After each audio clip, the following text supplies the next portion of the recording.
Pakistan note छाप दिया, उसको किसी ने पढ़ाया नहीं। आज हम लोग यहाँ से 100 रुपया लेके जाते हैं, वहाँ 250-300 हो जाएगा। अब वहाँ पे आटा 350 रुपए किलो। इतनी लेवल तक में गरीबी चली गई। तो लोग आरबीआई गवर्नर को थोड़े खोजेंगे, सरकार को खोजेंगे। बाकी के देश व्यापार करना नहीं चाहिए, लेकिन नोट बदलना भी करप्शन को कम करने के लिए जरूरी है। भारत में नोट छापने के लिए 4 प्रिंटिंग प्रेस। अब बात आती है कि नोट,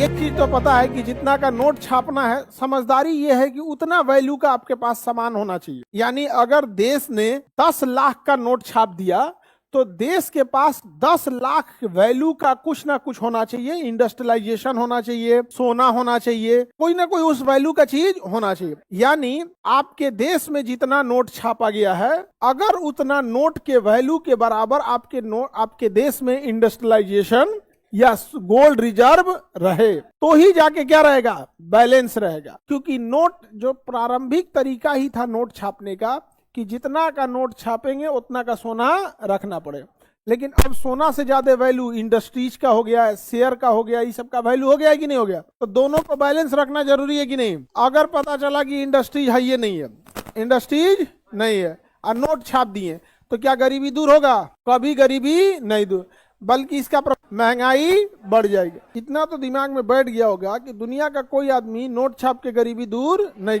अगर आपने नोट छाप दिया तो पहला बात कि आपका देश की करेंसी डिसबैलेंस हो जाएगी, वैल्यू क्या हो जाएगी, डिसबैलेंस। और जो भी देश अगर ये डिसबैलेंस करने की कोशिश करेगा तो बाकी के देश उस देश के साथ व्यापार करना नहीं चाहेंगे, क्योंकि डिसबैलेंस एक ना एक समय के टाइम पे वो देश को क्या कर देगा, डुबा देगा। यहाँ पे पाकिस्तान के पास नोट, अब उसके पास क्या है, नोट छाप दिया, उसको किसी ने पढ़ाया नहीं। जब उसको नहीं पढ़ाया गया तो छाप दिया। आज हम लोग यहाँ से 100 रुपया लेके जाते हैं, वहाँ 250-200 हो जाता है, 250-300 हो जाएगा। अब बताइए यहाँ से 100 रुपया लेके जाए, अब वहाँ पे आटा 350 रुपये किलो है। अपने यहाँ के हिसाब से 100 रुपया फिर भी महंगाई है कि नहीं?